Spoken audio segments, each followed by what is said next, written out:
Hey guys, it's Ben the Coin Geek at Old Pueblo Coin in Tucson, Arizona with a fun informational video for you today about something to try to collect that maybe you haven't considered.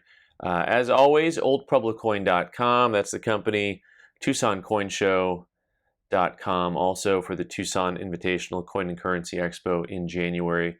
Brought to you by the Coin Geek, Old Pueblo Coin, Stacks Bowers, and a few assorted local awesome human beings. So let's talk about something, folks, that maybe you haven't considered collecting.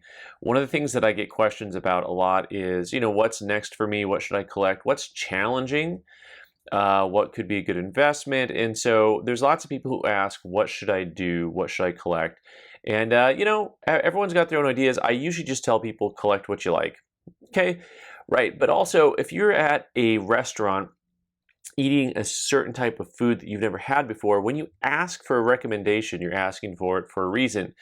You don't want to hear the waiter say, well, just pick something you like, because you don't know what you like, right? So we're going to talk a little bit about a certain coin series that is, I think, often forgotten, a coin that remarkably you can find raw fairly frequently, a coin series that, if you ignore varieties, only has 17 coins in it.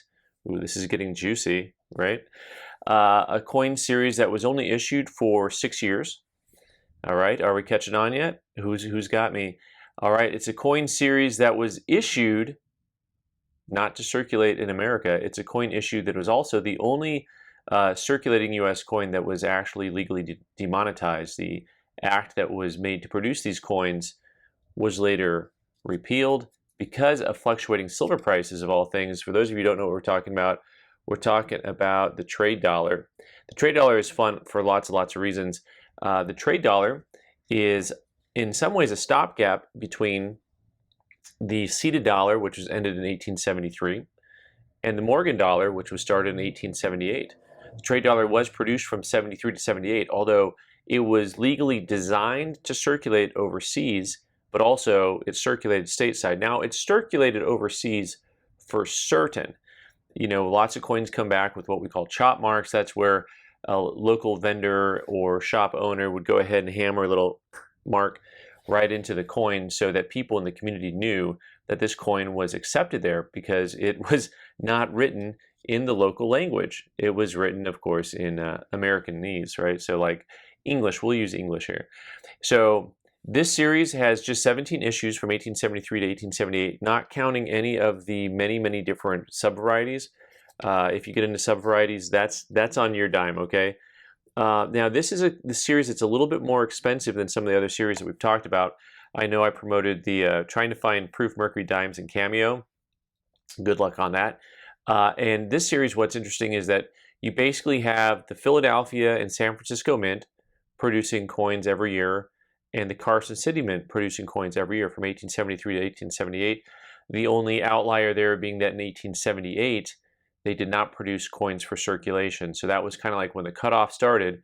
What's also interesting, we're not talking about proofs here, but after that, for another 5 years, they were produced, from 78 through, 85, so 79 through 85. So you've got another 6 years on the end of the series where they produced proof-only issues. And that is something that it's its own case study, but also not that inexpensive. So your 1873 through 1878 Philadelphia and San Francisco Mint coins, almost all of these are coins that you can find and purchase in that roughly $200 to $300 range. So this is a coin series that's a little bit more expensive. I know that's a lot of money. But for those of you who have the wherewithal and you're looking for coins in that price point, $200 to $300, and you can find these guys usually circulated. Oddly enough, a lot of circulated trade dollars are raw, probably because a lot of them have been cleaned. So this example here has a high sheen to it. That's from a cleaning. But a lot of them are also in what you'd call maybe like a very fine to extra fine to AU condition. There's not a lot of lower grade coins. So we're going to keep talking about this very theoretically for now, and wait till the end for the punchline. The Carson City coins. So most of the Carson City coins actually are in the $300 to $400 range in your lower circulated grades. So right now I'm speaking most about coins that are going to be in that VG to fine grade range. And it is a grade range that's going to be more difficult to find. The 73 Carson City, the 76 Carson City are both probably more like $500 to $600. And that last year of issue, that 78, the 78 series, that's probably $1,000 to a $1,500 coin. It's a more scarce date to find. So if you look at all these coins in a VG defined condition, you're probably looking at roughly $5,000 to $7,500 over a 17 coin series.